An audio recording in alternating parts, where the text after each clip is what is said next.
प्रिय भक्तों, जय श्री राम। आज गीता प्रेस गोरखपुर कल्याण से प्रकाशित भक्तमाल कथा में मामा प्रयागदास जी की सच्ची कथा। जनकपुर में एक विधवा ब्राह्मणी रहती थी। लगभग ये 250 वर्ष पूर्व की बात है। सत्य कथा है। उसकी एक पुत्र था, उसका नाम था प्रयागदत्त। बालक प्रायः पूछता, माँ क्या मेरे और कोई नहीं है? जनकपुर की स्त्रियां श्री जानकी जी को अपनी पुत्री या बहन मानती और ब्राह्मणी कहती, बेटा तुम्हारे एक बहन है। वे अयोध्या के राजा चक्रवर्ती महाराज दशरथ के पुत्र राजकुमार राम को ब्याही हैं। बालक कहता, मैं बहन के पास जाऊंगा। माता कहती, कुछ बड़े होने पर जाना। बालक के मना करने पर अपने बहनोई का संस्कार बालक के मन पर बैठ चुका था। कुछ बड़े होती उसने अयोध्या जाने की हट पकड़ ली। बच्चे को समझ तो होती नहीं है। ब्राह्मणी भक्ता थी। उसने सोचा, क्या जनक कुमारी क्या अपने इस अबोध भाई की उपेक्षा कर सकती हैं? उस बेचारी के पास घर में कुछ तो था नहीं। मांग कर थोड़े से चावल के कड़ने आई। उन्हें पीसकर उनको मीठे मीठे मोदक बना दिए। ऐसे मोदकों को मिथिला में कसार कहते हैं। उनको एक कपड़े में बांधकर पुत्र को दिया और कहा, ये अपनी बहन और जीजा जी को दे देना।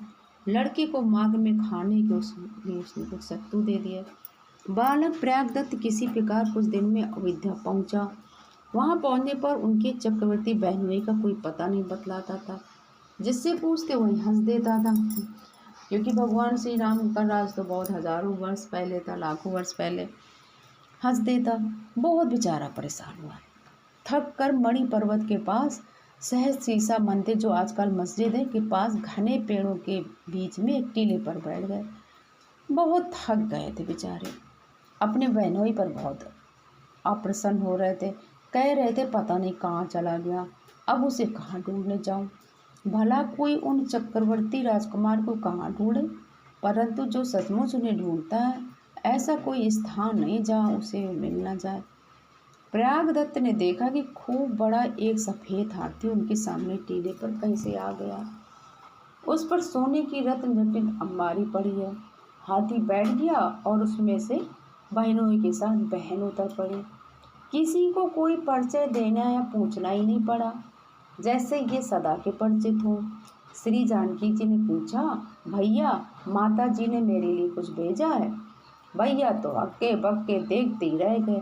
कुछ देर में सावधान होकर पोटली देते बोले, मैंने तो तुम लोगों को बहुत ढूंढा, कोई तुम लोगों को पता ही नहीं बताता था। पोटली में से श्री किशोरी जी ने 2 कसार ले लिए और शेष प्रयागदत्त को खाने के लिए दे दिया। कहा, भैया तुम्हें बड़ा कष्ट हुआ। हम लोग ऐसे स्थान पर रहते हैं कि सब लोगों को हमारा पता नहीं चलता। तुम घर लौट जाओ। माता से कहना कि हम सब बड़े आनंद में हैं। वे हाथी पर बैठ गए। हाथी वन में जाकर अदृश्य हो गए। अब जो प्रयागदत्त थे वो अपने बहन बहनोई की वियोग में मूर्छित हो गए। कुछ देर बाद उन्हें चेतना आई। उसी समय एक संत वहां से निकले। पास जाकर उन्होंने देखा कि सुंदर बालक भूमि पर पड़ा तड़प रहा है। वो अपनी गुफा पर उसको ले गए और जब उनको पानी आनी पिलाया, जब वो स्वस्थ चित्त हो गए तो प्रयागदत्त जी ने सारी बातें महात्मा जी को बताई। अब महात्मा जी तो समझ गए। अभी एक घड़ी रात गई थी कि 2 स्त्रियां आई और उन महात्मा जी को 2 थाल व्यंजन से भरे सोने के थाल भोजन दे गए और कहा कि आज हमारे यहाँ भगवान की पूजा ही आपके लिए प्रसाद है, ले आई हैं, अभी इसे ले लीजिए, थाल सवेरे चले जाएंगे। थाल देकर वो शीघ्रता से चली गई। दोनों थाल कमल के पत्ते से ढके थे। पत्ते हटाने पर महात्मा जी तो चकित रह गए। स्वर्ण के वे थाल जगमग कर रहे थे। महात्मा जी ने समझ लिया कि जगदम्ब जगत जननी सीता जी ने अपने भाई की पहुनाई की है, यानी कि मेहमानदारी की है। वे दिव्य भोग प्रयागदत्त के कारण महात्मा जी को भी प्राप्त हुआ। प्रातः थाल लेने आने वाला कौन था? महात्मा जी भी थे। वो बहुत बैरागी थे। तो फिर महात्मा जी ने कहा कि भैया प्रयागदत्त तुम ये थाल ले जाओ अपने घर। तो प्रयागदत्त जी बोली, मेरी माँ मुझे मौत मारेगी, एक लड़की की कोई वस्तु नहीं ली जाती है। बाबा जी भी सच्चे विरक्त थे। उन्होंने थाली को गणेश कुंड में फेंक दिया। प्रयागदत्त घर पहुंचे। पुत्र का समाचार सुनकर माता चकित रह गई। उनके नेत्रों से अश्रुधारा चलने लगी। वो समझ गए कि मेरे पुत्र को भगवान श्री राम और सीता जी ने दर्शन दिए। जिस सच्चा भाव हो तो भगवान दर्शन देते हैं। इस घटना के 1 वर्ष बीतने पर प्रयागदाता की माता जी थी और परमधाम को चली गई। पास के एक ग्राम के संपन्न ब्राह्मण थे। वो अपनी कन्या का विवाह प्रयागदत्त के साथ करना चाहते थे। क्योंकि उनके कोई पुत्र नहीं था तो प्रयागदत्त को अपने पास रखना चाहते थे। लेकिन प्रयागदत्त जी को धन का तो कोई मोह था नहीं। उनके मन में तो बस दिव्य बहन बहनोई की छवि बस गई थी। संसार में कोई वस्तु उन्हें अच्छी नहीं लगती थी। अब वे घर छोड़कर सीधे अयोध्या को चल पड़े। अयोध्या को पहुंचकर प्रयागदत्त की अद्भुत दशा हो गई। शरीर की सुध बुध भूल गई। बहन बहनोई के दर्शन के लिए व्याकुल होने लगे। जिस टीले पर दर्शन हुए थे कुछ देर वहीं जाकर प्रतीक्षा करते रहे। उसके बाद कुंजों झाड़ियों में ढूंढते रहे। इसी दशा में उन्हें पूर्व परिचित संत त्रिलोचन स्वामी जी मिले। महात्मा जी ने पहचान लिया और अपने आश्रम में ले गए। श्री त्रिलोचन स्वामी जी के सत्संग का पूर्ण प्रभाव पड़ा। दूसरे दिन उन्होंने उन्हीं स्वामी जी से दीक्षा ग्रहण कर ली। अब ये प्रयागदत्त से प्रयागदास हो गए। गुरु ने इन्हें लंगोटी अचला प्रदान किया। इस के बाद तो प्रयागदास जी की स्थिति बहुत ही ऊंची हो गई। वे वन बिहार में कहाँ घूम रहे हैं, सो रहे हैं, उन्हें कुछ पता नहीं। किसी ने खिला दिया तो बेचारे खा लेते हैं, किसी ने जल पिला दिया तो जल पी लिया। केस बिखरे हैं, शरीर धूल से भरा पड़ा। कहीं खड़े हैं तो खड़े ही हैं, कहीं किसी वस्तु को देख रहे हैं तो एकटक देखे ही जा रहे हैं। जगन माता भगवती लक्ष्मी के भाई होने से चंद्रदेव समस्त संसार के मामा लगते हैं। अयोध्या में श्री वैदेही के भाई वे प्रयागदास जी भी बच्चों के मामा ही तो थे। पता नहीं किसने सिखा दिया कि सभी बच्चे इन परमहंस को मामा मामा मामा कहने लगे। अब मामा जी तो बढ़िया अपनी मस्ती में राम नाम की धुन में पूरी अयोध्या की में घूमा करते थे। एक बार इन्हें भगवान श्री राम की वन लीला का बोध हुआ आया। प्रयागदास जी कहते, देखो इतना बड़ा राज्य है, सब कुछ है, जंगल चला गया, साथ में मेरी सुकुमारी बहन को भी ले गया। अब क्या उनको एक धुन सवार हुई कि पहले पैसे नहीं लेते थे, लेकिन कोई अब इनको पैसा देता तो ले लेते थे और पैसों को इकट्ठा कर लिया। उससे कुछ दिनों बाद इन्होंने 3 पलंग बनवाए। ऐसे पलंग बनवाए कि एक के ऊपर रखा जा सके, और उन्हीं 3 पलंगों के लिए गद्दे बनवाए और क्रमशः 3 जोड़ी जूते भी बनवाए। और ये सब सामान सिर पर उठाकर चित्रकूट चल पड़े। जहाँ जहाँ मार्ग में गड्ढे कुछ कांटे कंकड़ मिलते वहाँ अपने बहनोई श्री रामचंद्र जी को पूछते जाते थे कि क्या जरूरत पड़ी जंगल जाने की।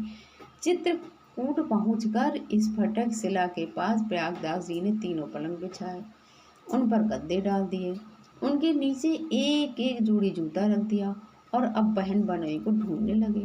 जब बहुत ढूंढ चुके तब बोले, देखो छिप गया ना, जान गया कि प्रयागदास जी आ गया है। लौट कर देखते तो इनके पलंग पर श्री राम लक्ष्मण तथा श्री जानकी जी विराजमान। दौड़कर सबके चरणों में जूते पहनाए और श्री राम जी को लायना देते बोले, तुम इस जंगल में क्यों चले आए? मेरी सुकुमारी बहन को भी साथ ले आए हो। इस बिहड़ वन में तुम लोग रहते कैसे हो? श्री जानकी जी ने कहा, भैया मैं तो स्वयं आई हूँ, ये तो मुझे लाते ही नहीं थे। प्रयागदास जी ने कहा, अच्छा ठीक है, अब हम तुम्हारे साथ रहेंगे और पलंग ले चला करेंगे। श्री रघुनाथ जी ने कहा, भाई हमारी वन यात्रा का नियम है कि हम 3 ही साथ रहते हैं, चौथे किसी को अपने साथ रखते नहीं हैं, पलंग पर कभी हम बैठते नहीं हैं। आज तो तुम्हारी प्रसन्नता के लिए हम बैठ गए, अब तुम इनको अयोध्या ले जाओ। तुम इनको अपने काम में लोगे तो हमको बड़ा सुख मिलेगा। श्री जानकी जी ने भी इन्हें आश्वासन देकर लौट जाने की बात कही। सिर पर फिर पूर्ववत पलंग और गद्दे रखकर बेचारे लौट पड़े। मन ही मन कहते जाते थे, इनको किसी ने कुछ कहा नहीं, ये सब आप ही वन में आए हैं, सोने का महल काटता है, वन अच्छा लगता है, बहन तो भोली भाली है, वह जो कहता है वही करती है। साथ साथ चली आई। हरे भरे पेड़ लताएं मृग देखती खुश हो जाती है। किसी दिन बाघ देखेगी तो जानेगी। मुझे भी साथ नहीं लिया। समझता है कि परागदास साथ रहेगा तो इसकी बहन सचेत हो जाएगी और विद्या लौटनी पड़ेगी। इस प्रकार खींचते पकते वे अयोध्या लौट आए। अयोध्या लौटकर उन्होंने एक नीम के नीचे खाट बिछाई, उस पर गद्दे डाले और उस पर स्वयं आसीन होकर अपनी मस्ती में गाने लगे। नीम के नीचे खाट बिछी है, खाट के नीचे करवा, प्रागदास अलमस्ता सोवे, सोवे राम लला का सरवा। प्रयागदास जी की अलमस्ती का क्या पूछना। वे निखिल ब्रह्मांड नायक के साले जो ठहरे। उत्पत्ति स्थिति संहार कारिणी, सकल क्लेश हारनी, महाशक्ति उनकी बहन है। उनकी मस्ती अनंत अखंड नित्य नूतन है। उनकी वाणियों में उस मस्ती की एक झलक पाई जाती है। बोलिए जय श्री राम। भक्त और उनके भगवान की जय हो। जय सिया राम।